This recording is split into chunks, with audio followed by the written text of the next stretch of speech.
Welcome to the video, folks. So following on from my last video regarding price work and in particular rates, there was a comment and a question left on that video regarding the specifics of price work, how you go about getting price work.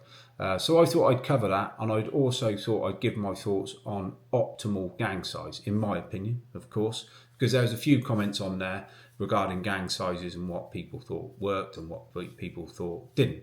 So for those of you that don't know, that maybe in the early part of your career and you're looking to expand and do price work, it's pretty straightforward, really. You ring someone like me or another subcontractor if this is the type of work you want to do. Now, all we do is big sites for the national house builders, pretty much. We don't do any smaller stuff, and we don't do anything below ground. It's all superstructure. So you ring someone like me and you basically ask for some work. So obviously you need a gang. So could be as small as a 1-on-1. In my opinion, a 1-on-1 very hard to place. They do have things they can tackle, garages, garden walls, and sometimes can keep a 1-on-1 going for a long time with a long run of work on walls and garages. But sometimes it's very hard and it's a bit hit and miss. So a minimum gang size, in my opinion, really is a 2-on-1. Now, I know people are going to jump on the channel and go, oh, I'm a 1-on-1, I can do houses twice as quick as a 3-on-1. I do understand that, but the downside of a 1-on-1 is if the brickie's not in, then the labour can't work and the programme suffers, and there's no flexibility in that whatsoever. Now, I know you're subcontractors and you can do what you want, but it's no good for us because we've got programmes to adhere to and we've got deadlines to meet. First instance, you need to form a gang. So in my opinion, you always need a leader in a gang. I don't think it's being on the split with 3 people is any good. So when I say being on the split, so all of you equally share the money. You might pay your labourer and then the 3 bricklayers split up the pot. In my opinion, it's messy. Difference of opinions doesn't work. 2 people on the split with a 3rd in the gang, that works. Got quite common in our business. Quite nice how that works.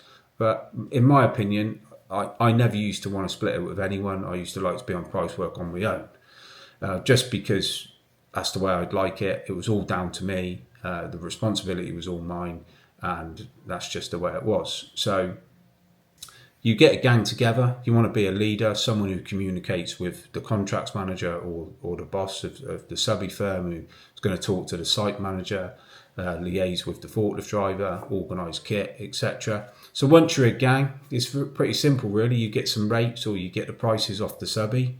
You go about, you do your work, you send the subcontractor the invoice. They will normally handle all the tax, which is all done through your UTR number, so you don't have to worry about any of that. So you can split your invoice if you want between 3 people, however you want to do it, it's no issue. And you're up and running. So you obviously need to know how to build a house, read a drawing. Obviously your lads need to be good and competent. You need to stick to all the health and safety, because obviously you're not going to have a supervisor there in your gang, telling you what to do and stick to the walkway. So you are responsible for your little crew. But with that, with more responsibility, inevitably comes more money.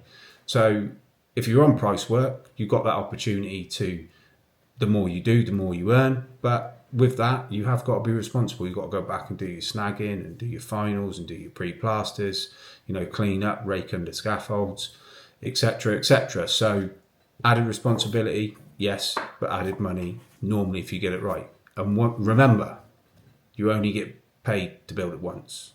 So it's not in the price to take it down and rebuild it. So that's pretty much how price work works. So let's talk about optimal gang sizes. So the sweet spot for me is either a 4-and-2 or a 3-and-1.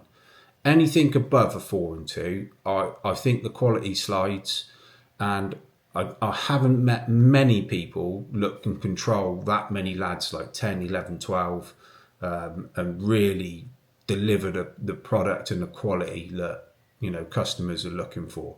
So the sweet spot for me, 3-and-1. If someone's away on holiday or sick or a wedding or whatever their life throws at you, you've still got a 2-and-1.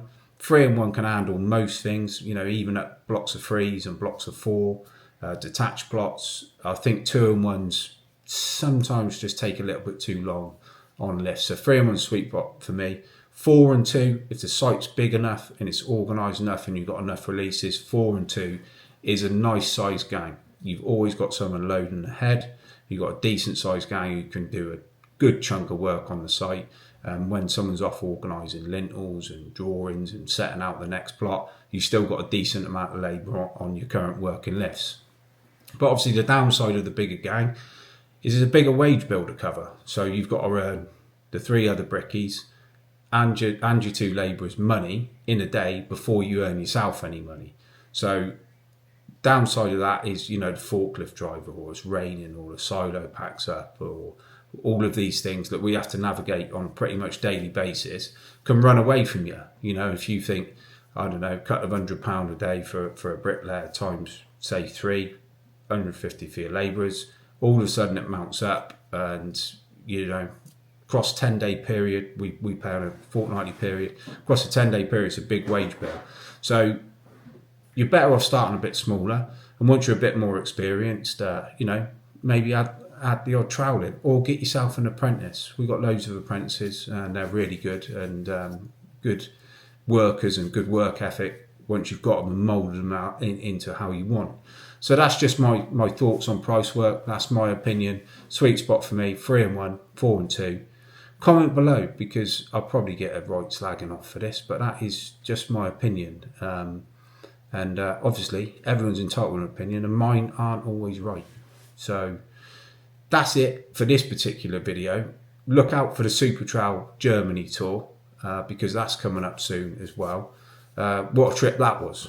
Probably can't show a lot of the footage, to be honest with you. Can't show a lot of the factory, and I can't show you a lot of after the football match, but there's some good bits I can show you, so check that out. But anyway, that's enough waffle from me. Please like, comment and subscribe, and I'll see you next time out.